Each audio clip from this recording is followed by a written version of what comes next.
Assalamualaikum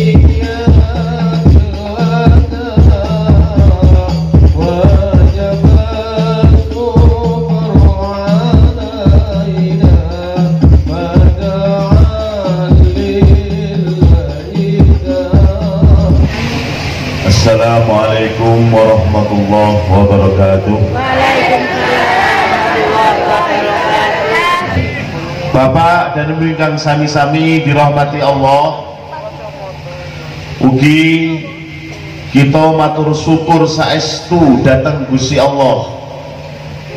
Kenikmatan niku enten perkawis yang mesti kita pahami daripada kenikmatan.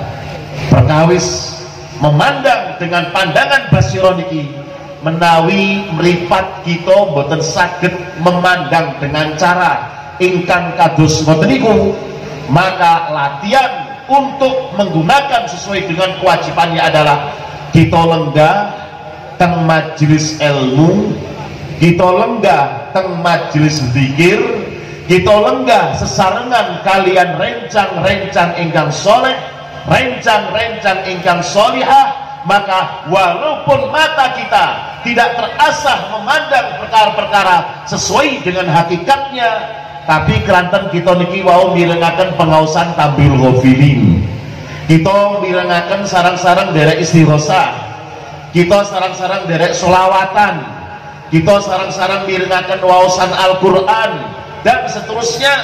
Maka ini akan mengasah pandangan mata hati kita, sehingga pandangan mata kita menjadi pandangan hati, atau yang oleh para ulama dipun wastani basiroh, sehingga kita saged mirsani niki halal nopo haram, niki subhat nopo makruh dan seterusnya. Kenapa? Karena kita niki terlatih leng-lenggan sareng-sareng kalian tiang-tiang yang soleh dan solihah. Terus Imam Ghazali, wong kang soleh kumpulono, tiang-tiang yang soleh kita kempal. Maka majelis pengaosan dakwah Islam, paguyuban dakwah Islam niki untuk melatih kita supados kita niki pertama terbiasa kempal kalian rencang-rencang ingkang soleh dan solihah, ugi terbiasa kita niki lenggah teng majelis ilmu untuk mirengaken pengaosan-pengaosan saking para ulama. Mugi-mugi kita istiqomah derek pengaosan iki, amin Allahumma amin.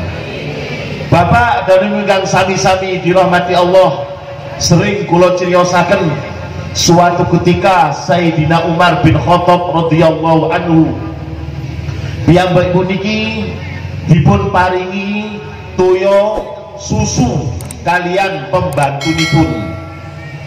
Dipun paringi pertama, dinten pertama jangankan diminum, disentuh pun tidak. Hari yang kedua sama, jangankan diminum, disentuh pun tidak. Hari yang ketiga juga sama. Maka pembantunya kemudian bertanya, wahai Amirul Mukminin, sampun 3 dinten panjenengan iki mboten munjuk toya susu ingkang kula suguhaken dhateng panjenengan. Kenging nopo niki? Jawabipun Sayyidina Umar, saiki aku takon nang awakmu, air susu ini kamu dapatkan dari mana? Barulah pembantunya sajak Sayyidina Umar, Amirul Mukminin, biasanipun kula niki nyuguhaken unjukan toya susu untuk panjenengan, kula pundhut saking unta gadane panjenengan kiyambek. Tetapi 3 hari niki unta gadane panjenengan nembe mawon melahirkan anaknya, sehingga dia harus memberi minum susu untuk anaknya. Maka kula nggak ada inisiatif, saya mengambil air susu dari onta milik Baitul Mal dengan perkiraan pemikiran panjenengan adalah pimpinan umat Islam, maka punya hak atas sebagian dari harta Baitul Mal. Langsung spontan Sayyidina Umar mengatakan, untuk inilah mulai tulung dino winginani saya tidak mau minum air susu yang kamu suguhkan, karena saya khawatir di sini ada perkara subhat yang ada di dalam air susu ini. Bapak dan Ibu sami-sami dirahmati Allah, Sayyidina Umar niku menungso kados dene kita, dilahirkan secara normal, hidup pun normal, dewasa dalam keadaan normal, hidup dan matinya pun juga dalam keadaan normal. Tetapi mengapa piyambakipun saged pandangan matanya tembus datang gelas niki, gelasnya isinya air subhat, ataukah gelasnya isinya air halal, ataukah air haram? Ternyata Sayyidina Umar mampu menembus seperti itu. Kenapa beliau sampai seperti itu? Karena piyambakipun terlatih lelenggahan tengah jengi Gusti Nabi, terlatih lelenggahan sarang-sarang kalian para sahabat ingkang soleh, terlatih untuk telinganya selalu mendengarkan mau'idoh dan pengaosan saking Gusti Rasul. Untuk itulah kemudian piyambakipun saged mirsani, ini minuman ini layak saya minum, ini minuman tidak layak saya minum. Boten kados kita opoe diuntal wal gedwal diuntal masuya ungkal gak apa-apa, sing penting wareg nang weteng. Inilah yang kemudian menyebabkan terus wau Ustaz Rasyanto, kegagalan taubat kita itu adalah ketika kita tidak memandang, tidak memperhatikan perkawis-perkawis yang masuk ke dalam perut kita. Sing penting wareg, sing penting enak, sing penting sedap, sing penting nyaman lan aman. Walaupun mungkin di dalamnya ada unsur-unsur yang kemudian menjadikan kita itu tidak diterima taubat kita. Bapak dan Ibu yang sami-sami dirahmati Allah, pada zaman akhir ngeten iki memang tentunya kita sukar untuk memilih mana yang subhat, mana yang haram, mana yang halal. Terus tiang-tiang jangankan golek sing halal, sing harame kangelan.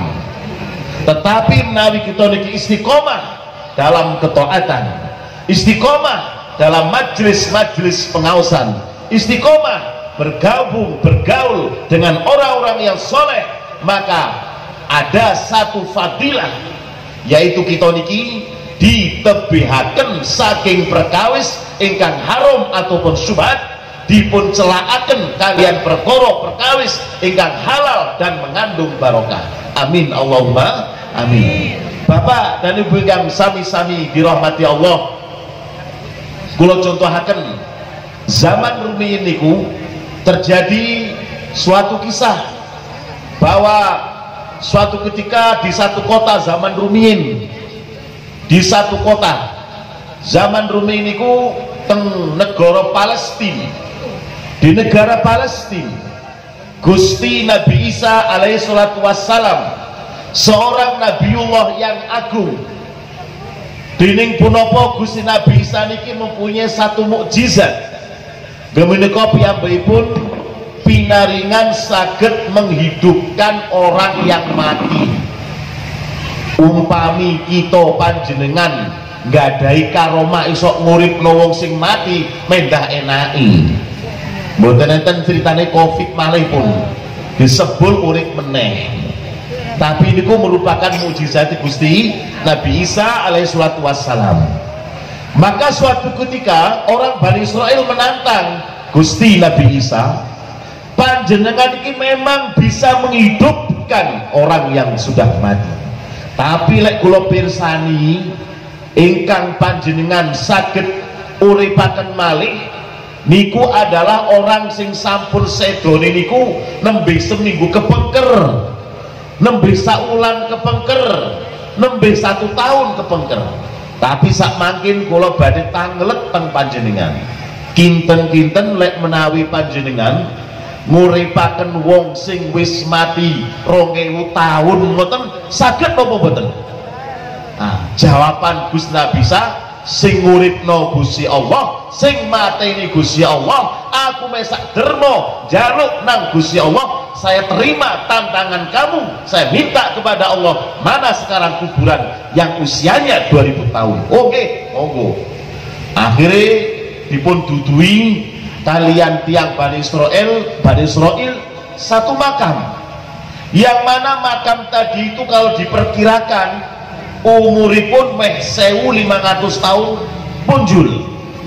Maka Gusti Nabi san ndonga datang Gusti Allah, ya Allah, panjenengan ingkang mateni menungso, panjenengan ingkang nguripi menungso, kula suwun panjenengan menghidupkan orang yang di dalam kubur ini. Nah, begitu donga selesai, mak sering-sering kuburan terbelah jadi dua. Muncullah sering-sering horor niki. Tapi niki cerita sejarah. Muncullah kemudian sosok yang tinggi, seorang laki-laki yang kemudian bertanya, datang rombongan Nabi Isa, iki aku digugah teko kuburan apa wis kiamat kok aku ditangekno? Jawi Nabi Isa, boten, tasik dereng kiamat, kiamat tasik tebih, tiang-tiang tasik kerson derek pengausan paguyuban dakwah Islam. Insya Allah kiamat tasik tebih, senasa ngause kali ngantuk-ngantuk, insya Allah tasik tebih kiamati. Amin Allahumma amin. Lajeng terus Gusti Nabi Isa sanjang datang tiang niki, saya seorang utusan, saya seorang nabi, saya seorang rasul.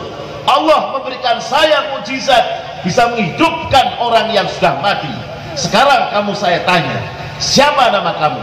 Jawabe tiang sing tangi saking kubur niku wau, nami kula Fulan bin Fulan. Sampeyan kapan wafati? Nek kula hitung-hitung teng alam kubur, kula niki pun lebih saking 1500 tahun. Terus Nabi Isa tanglet malih, selama 1500 tahun niku panjenengan angsal kenikmatan pripun, angsal adab pripun? Jawabe tiang niku wau, alhamdulillah kula niki termasuk salah setunggale umatnya Gusti Nabi Ibrahim alaihissalatu wassalam, sehingga saya dikubur dalam keadaan beriman. Gusti Allah memberikan segala macam kenikmatan-kenikmatan datang kulo, tapi namun setunggal, hanya satu perkara yang sampai sekarang belum selesai. Nopo niku? Kulo singen wekdal tasik sugeng, kulo niku penggawean kulo dados kuli manol. Kulo niki kuli ngangkut mikul kayu saking alas di betoteng pasar atas perintah target saking juragan kulo. Sebanyak kayu yang saya bawa, sebanyak itulah upah yang saya terima. Itu yang setiap hari saya lakukan nalikane kulo tasik sugeng. Suatu ketika injing-injing istri kulo niki paring daharan kulo berupa daging. Wis suwe gak mangan daging, akhir kulo nedol daging. Basan kulo niki dahar daging, enten daging sing nililit teng untu kulo. Sampai kemudian saya ke hutan, kemudian saya angkut kayu, saya bawa ke pasar, keranten jangget teng untu kulo, sisa daripada daging sing kulo dahar wau injing, maka kulo nyebet kayu alit entah berapa senti, kulo atsebet alit mawon. Untuk nopo? Untuk kulo damel nyungkil daging sing teng untu kulo. Kulo pundut alit kayu nih, kulo pundut mak segrek, terus kulo damel nyungkil daging teng untu kulo damel selilit pun terus kulo buang. Lah terus apa hubungane karo siksane karo alam kuburmu? Nggih Gusti Nabi Isa, gara-gara saya nyebet kayu saking gadane juragan kulo tanpa izin juragan kulo, 1500 tahun malaikat mungkar nangkir tidak berhenti bertanya tanggal datang kulo, kenapa kamu tidak izin majikan kamu nyebet kayu kanggo sililite untumu? 1500 tahun dipun tangleti boten prei-prei setiap hari. Kenapa? Karena dia nyebet kayu sing sak alit nggih namine tiyang damel sililit kayu teng untune mosok enten silit nganggo linggis lah mboten enten. Kula ping semerat tiange kula niki. Semua nggih silit alit ngoten niku Pak, cengkel ngoten mawon. Tapi hanya gara-gara itu malaikat mungkar nakir selama 1500 tahun tidak berhenti menanyakan kepada saya, sedangkan saya tidak mungkin hidup lagi, tidak mungkin. Untuk inilah kemudian saya betul-betul tersiksa dengan pertanyaannya malaikat-malaikat di alam kubur. Kalau masalah lainnya alhamdulillah kula asal kenikmatan ingkang kathah, tapi ini kuau setiap hari saya ditanya tidak bosen-bosen malaikat bertanya datang kulo. Mau cuma kulo niki nyebek sak silit damel nyungkil daging teng kuku kulo. Lah ndah neo menawi sak piring niku subhat seganten. Nopo malih haram. Ndah neo menawi aspal 3 kilo mlebu nang weteng kabeh. Ndah neo menawi jembatan pirang meter mlebu nang weteng kabeh. Nek menawi perkawis nyolong gabah, nyolong pari, menawi namine ayam petik paling namung pirang biji, tapi lek menungso sak gudang-gudangi barang kukut kabeh. Nikilah yang bermasalah. Bapak dan Ibu sami-sami dirahmati Allah. Wallahu alam niki cerita kula waos teng kitab Tarikh Tobari, Imam At-Tobari, di mana menceritakan masalah ini. Ini itibar bagi kita. Jangankan sak gelas, jangankan sak piring, jangankan sak nampan, jangankan sak wakul, hanya sekedar sak sebes selilit pun pertanyaan boten mantun sampai 1500 tahun. Bapak dan Ibu sami-sami dirahmati Allah. Inilah pentingnya kita niki gadah basirah sehingga kita niki saged hati-hati saestu. Mana yang mestinya kita makan, mana yang kita mestinya konsumsikan. Menawi kita mungkin boten masalah, tetapi untuk anak-anak putu kita inilah yang bermasalah. Mila zaman sak mangkin boten heran nek enten anak wani nang bapak ni, ono putu nyentak-nyentak bae, ono anak wani nang ibuke, ono anak beleh bapak ni. Sing salah yo dudu anake tok, tapi yo bapakne barang merok salah. Lah apa anak dicekoki perkara sing haram. Enten putu nyentak-nyentak bae, enten putu jungkrokno bae, enten putu sampe mbeleh bae barang jarine. Sing salah mboten putune, mboten namung putune mawon. Sing salah yo bae barang. Ya apa anake kok diputune dicekoki perkara-perkara sing haram atau memang atau mungkin syubhat. Ini yang penting kita perhatikan. Bapak dan yang sami-sami dirahmati Allah. Betul, wow terus setelah sianto kita mesti harus bertobat. Gusti Rasul iku tobat setiap harinya 70 kali. Niku Gusti Rasul yang dijamin masuk surga, dan kita tidak ada jaminan masuk surga. Tetapi kita niki buh kapan tobatnya, buh kapan istighfari. Apalagi kemudian kemasukan perkara-perkara yang syubhat, apalagi haram.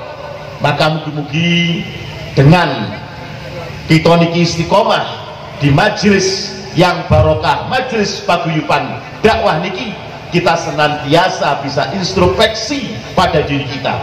Bu sak rupan-rupan pokoknya halal gak masalah, walaupun mewah, indah dan menyegarkan, mempesona. Tapi kalau haram atau syubhat sebisanya kita tebi. Amin Allahumma amin. Sing penting malih pripun kita niki menjaga pandangan mata kita, menjaga apa yang kita dengarkan, dan menjaga apa yang kita ucapkan. Panjenengan menawi mantun sholat dohor utawi sakderenge sholat dohor, tentunya sholat qobliyah lan ba'diyah. Ngira apa nggih? Nek sing boten nate qobliyah ba'diyah, kita dongaaken mugi-mugi mantun pengaosan niki makin injing sholat qobliyah subuh. Amin Allahumma. Lek sing boten nate sholat qobliyah ba'diyah dohor, mantun pengaosan niki kita dongaaken mugi-mugi angsal hidayah purun nglampahi qobliyah ba'diyah dohor. Nek panjenengan istiqomah qobliyah subuh istiqomah sholat duha, istiqomah qobliyah ba'diyah dhuhur, istiqomah qobliyah asar, qobliyah ba'diyah maghrib, qobliyah ba'diyah isya, lajeng terus sholat witir, istiqomah sak iso-isone, maka Gusti Allah akan memberikan hadiah. Gusti Allah akan menjaga telinga kita, akan menjaga mata kita, akan menjaga lisan kita. Tanda orang sholat sunnahnya niki kula mboten wicantosan masalah fardu lho nggih, masalah sunnah mawon. Tanda orang itu sukses melakukan perkawis sunnah, sholat sunnah, poso sunnah, zakat sedekah sunnah, dipun lampahi. Apa tanda atau alamatnya? Likulli syai'in alamah, semua itu ada tandanya. Nek tondo sunnahnya berhasil, sukses dipun trami, piyambakipun boten mungkin kupingi mirengaken perkawis sing boten genah. Kadang-kadang kita niki dirayu setan, wangsul saking pengaosan, dek dhuwur tosa, dhuwur pikep, mantut pengaosan, mau istighosah, mirengaken tambul ghafilin, dek pikep, dek mobil, dek motor, dek truk, lah kok rasa-rasan koncone iku kudu meja anyar iku wek tanggane sakjane iku kalunge wabut niat pamer iku lho. Lah wong pengaosan didungani temenanan, lah kok mulih rasan-rasan. Niki berarti nopo? Tidak berhasil dalam sunnahnya. Nek tiang niku sukses berhasil melampaui sunnah, maka telinganya tidak akan mudah mendengarkan perkawis-perkawis yang sifatnya membicarakan aibnya orang lain atau berita-berita hoak, berita yang palsu yang tidak jelas asal usulnya. Nomor kali, nek tiang niki sukses sholat sunnahnya, maka matanya hanya akan memandang perkara yang mendatangkan ridhonya Allah.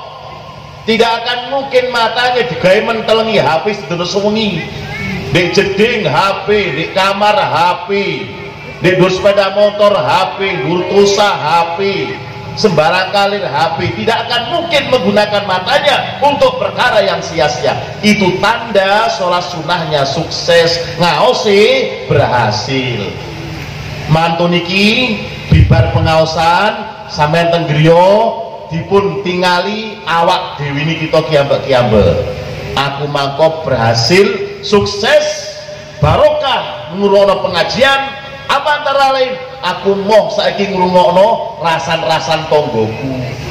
Aku moh saiki wis ngomong-ngomong elek tonggoku moh. Aku wis moh saiki wasno perkawis-perkawis sing ana gunane moh aku saiki. Ini tandanya sukses. Mugi-mugi panjenengan kados ngoten niku. Amin Allahumma